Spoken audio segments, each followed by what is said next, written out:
काला अंधेरा था। बारिश की बूंदें जोर से खिड़की पर गिर रही थीं। हवा तेज रफ्तार से चल रही थी। पेड़ अपनी जड़ों से उखड़ने को तैयार थे। डर का माहौल था। विकास ने अपनी घड़ी देखी। रात के 2 बज चुके थे। बस अभी तक नहीं आई थी। ठंड लग रही थी। बारिश में भीगते हुए वो बस स्टैंड के टूटे हुए शेड के नीचे खड़ा था। मन में डर और उदासी का मेल था। दादी सास चली गई थी। गांव में उनका अंतिम संस्कार करके वो शहर वापस जा रहा था। हर आहट पर वो चौंक जाता। हर साया उसे डराता। गांव आने की जल्दी में टिकट नहीं मिला था। दादी सास के अंतिम दर्शन तो हो गए थे, पर मन भारी था। अब इस वीरान बस स्टैंड पर अकेला उसे अपनी बेबसी पर गुस्सा आ रहा था।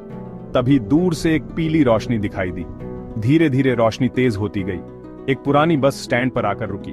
बस पूरी तरह खाली थी। विकास ने हिचकिचाते हुए कदम बढ़ाए। ये बस शहर जाती है? उसने ड्राइवर से पूछा। ड्राइवर ने सिर हिलाया। उसकी आंखें खाली और भावहीन थीं। बस के अंदर एक अजीब सी खामोशी थी। हवा में सड़ान सी महक रही थी। सीटें फटी हुई थीं। खिड़कियों पर धूल जमी हुई थी। विकास ने आखिरी सीट पर बैठना उचित समझा। बस में उसके अलावा 2 और यात्री थे। एक बूढ़ी औरत सबसे आगे बैठी थी। उसका चेहरा एक घूंघट से ढका हुआ था। पीछे एक आदमी बैठा था। उसकी पीठ विकास की तरफ थी। बस धीरे धीरे चली। बारिश और तेज हो गई थी। खिड़की के बाहर अंधेरा छाया हुआ था। विकास को बेचैनी होने लगी। अचानक बस एक झटके से रुक गई। विकास चौंक गया।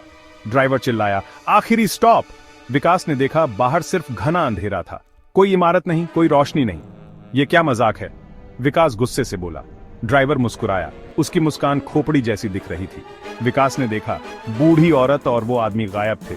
डर से उसके पैर कांपने लगे। ये सफर आखिरी है, ड्राइवर ने भयानक आवाज में कहा। यहां से कोई वापस नहीं जाता। बस एक भयानक चीख के साथ गायब हो गई। विकास अकेला रह गया। घने अंधेरे में खो गया।